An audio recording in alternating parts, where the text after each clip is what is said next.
Praise the lord. ప్రభు పెట్టె మరొక దినములకు మీకు అందరికీ వందనాలు. ఈ దినం ప్రభు మన కొరకు ఏర్పాటు చేసుకున్న వాక్య భాగము మత్తయి సువార్త 22వ అధ్యాయము 1వ వచనము.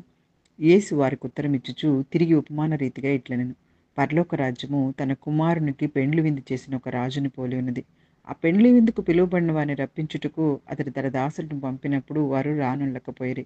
కాగా అతడు, ఇదిగో నా విందు సిద్ధపరిచి ఉన్నాను, ఎద్దులు క్రొవ్విన పశువులు వధింపబడినవి, అంతయు సిద్ధముగా ఉన్నవి, పెండ్లి విందుకు రండని పిలువబడిన వారితో చెప్పుడని వేరే దాసులను పంపెను. కానీ వారు లక్ష్యము చేయక ఒకడు తన పొలమునకు మరి ఒకడు తన వర్తకమునకు వెళ్ళారు. తక్కిన వారు అతని దాసులను పట్టుకొని అవమానపరిచి చంపిరి. కాబట్టి రాజు కోపపడి తన దండ్లను పంపి ఆ నరహంతకులను సంహరించి వారి పట్టణంలో తగులో పెట్టించెను. అప్పుడు అతడు, పెండ్లి విందు సిద్ధంగా ఉన్నది, కానీ పిలువబడిన వారు పాత్రులు కారు కనుక రాజమార్గమున పోయి మీకు కనబడి వారిని అందరినీ పెండ్లి విందుకు పిలువడని తన దాసులతో చెప్పాను. ఆ దాసులు రాజమార్గములకు పోయి చెడ్డవారినేమి మంచివారినేమి తమకు కనబడిన వారిని అందరినీ పోగు చేసిరి కనుక విందుకు వచ్చిన వారితో ఆ పెండ్లిశాల నిండిను.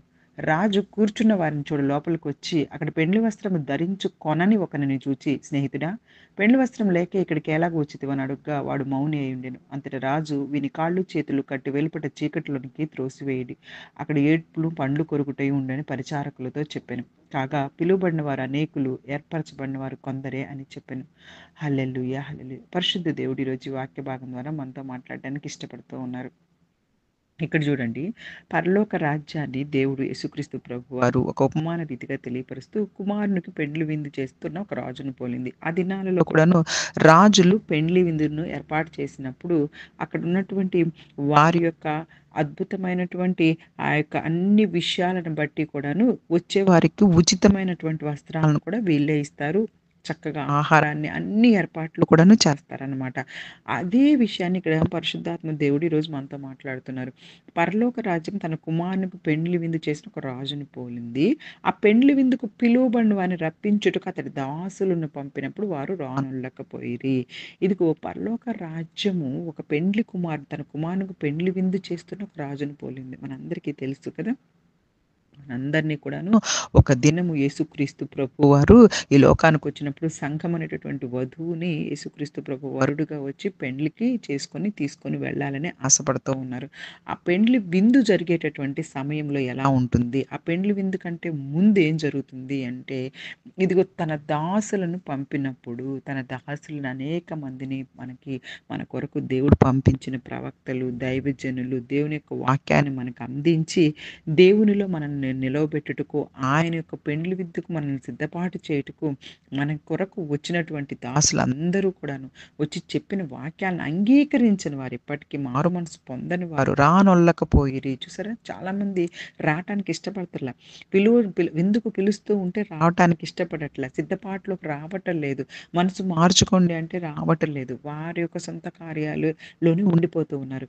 కాగా అతడు, ఇదిగో నా విందు సిద్ధపరిచి ఉన్నాను, ఎద్దులు క్రొవ్విన పశువులు వధింపబడినవి అంతా సిద్ధంగా ఉంది, కానీ పెండ్లి విందుకు రండని పిలువబడిన వారితో చెప్పినప్పుడు వేరే దాసులను కూడా పంపారు. అంటే అనేక సార్లు దేవుడు తన ప్రవక్తల ద్వారా, దైవజనుల ద్వారా ఇప్పటికీ మనకు వాక్యాన్ని వినిపిస్తున్నటువంటి అనేకమైనటువంటి ఇప్పుడు వచ్చిన టెక్నాలజీ ప్రకారము యూట్యూబ్స్లో కూడాను దేవుని యొక్క వాక్యం ఎంతో విస్తారంగా వివరించబడుతూ ఉన్నప్పటికీ కూడాను దేవుని యొక్క వాక్యం పట్ల ఆసక్తి లేకుండా లోకానుసారమైన జీవితాలు గడుపుతున్న వారు ఇంకా మరొక దాసుల్ని పంపుతున్నారు, ఇంకా దైవజనులను పంపుతున్నా కానీ వారు లక్ష్యము చేయక, ఒకడేమో తన పొలానికి, మరొకడేమో తన వర్తకానికి. అంటే ఇక్కడ ఆ దినాలలో దేవుడు వారు పొలములు ఎక్కువగా వర్తకాలు చేసుకునేవారు కాబట్టి అవి ఉపయోగించారనమాట ఉపమానంగా. కానీ ఈ దినాల్లో మనం మాట్లాడుకుంటే వారి యొక్క చూడండి, ఈరోజు ఉన్నటువంటి ఫాస్ట్ జీవితంలో, లైఫ్లో ఏవేవో వారి యొక్క వ్యాపారాలు పెట్టుకొని వెళ్ళిపోతూ ఉన్నారే తప్పించి దేవుని యొక్క వాక్యాన్ని విని అంగీకరించి దాని ప్రకారం ప్రవర్తిద్దాము అని ఎవరు కూడా అనుకోవటం లేదు. అనేక మంది ద్వారా దేవుడు వినిపిస్తున్నప్పటికీ, ఇంకా ఇప్పుడైతే లెక్క లేకుండా విస్తారంగా దేవుని వాక్యం వెదజల్లబడుతున్నప్పటికీ కూడాను వాక్యాన్ని స్వీకరించలేకపోతున్నారు. తక్కిన వారు అతని దాసులను పట్టుకొని అవమానపరిచి చంపిరి. కొంతమంది అయితేనేమో అస్సలే పట్టించుకోవట్లేదు, కొంతమంది ఏమో పట్టించుకున్న వాళ్ళేమో దైవ సేవకులను చంపేస్తూ ఉన్నారనమాట. కాబట్టి రాజుకి చాలా కోపం వచ్చేస్తూ ఉంది. రాజుకి చాలా కోపం వచ్చి, అందుకే ఈ లోకంలో జరుగుతున్న అనేకమైనటువంటి విషయాల్లో మనం అనుకుంటూ ఉంటాము, ఎక్కడైనా ఒక పెద్ద భూకంపాలొచ్చి, లేకపోతే ఎక్కడైనా వాతావరణ పరిస్థితుల్లో మార్పులొచ్చేసేసి, తుఫానులొచ్చేసి, ఇంకా అనేకమైనటువంటి ప్రమాదాలు ఈ లోకంలో జరిగినప్పుడు, అయ్యో!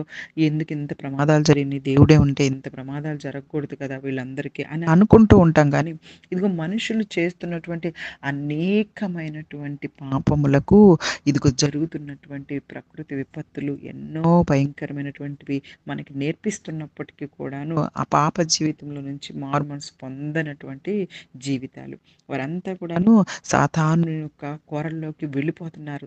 అందుకే దేవుడికి కోపం వస్తూ ఉందనమాట. ఇదిగో పెండ్లి విందుకు పిలువబడిన వారు ఎవ్వరూ కూడాను అర్హులు కాదు కాబట్టి, మీరు రాజమార్గాలకు వెళ్ళిపోయి అందరిని తీసుకొని రమ్మని చెప్పేసి దేవుడు తెలిపిస్తున్నారు. ఈరోజు పిలువబడిన వారిలో మనం సరిగ్గా ఉండకపోతే దేవుని యొక్క వాక్యము ఇంకా అనేక మంది దగ్గరికి వెళ్తూ ఉంది. వెళ్తూ పిలుస్తున్నారు. కానీ పిలువబడిన వారెవరూ కూడాను అంగీకరించకుండా మారుమనసు పొందటానికి సిద్ధంగా లేనప్పుడు, దేవునికి ఇంకా విస్తారమైనటువంటి మనుషుల దగ్గరికి వాక్యం వెళ్తుంది. అన్ని జనుల దగ్గరికి, అందరి దగ్గరికి వెళ్ళిపోతూ ఉంది. చూడండి అవన్నీ జరిగిన తర్వాత ఇప్పుడు పెండ్లి విందుశాల నిండిపోయింది. రాజు కూర్చున్న వారిని చూడ లోపలికొచ్చి, అక్కడ పెండ్లి వస్త్రము ధరించుకొనని ఒకరిని చూచి, స్నేహితుడా పెండ్లి వస్త్రం లేక ఇక్కడికి ఎలాగ వచ్చితివి అని అడుగగా వాడు మౌని అయి ఉండెను. హల్లెలూయా! హల్లెలూయా! చూసారా?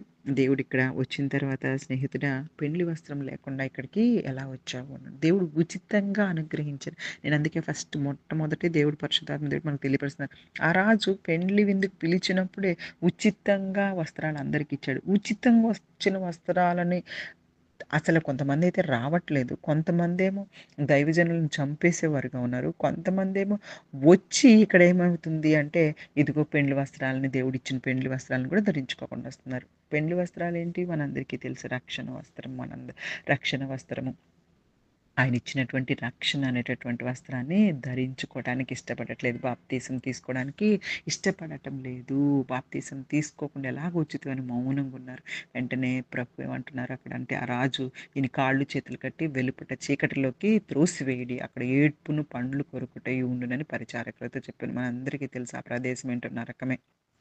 చేతులు కట్టి వెలుపట చీకటిలోకి పడవేయండి. అక్కడ ఏడుపును పండ్లు కొరుకుట ఉండునని పరిచారకులతో చెప్పెను. ఆ భయంకరమైన పరిస్థితి మన ఎవ్వరికీ రావటానికి దేవునికి ఇష్టం లేదండి.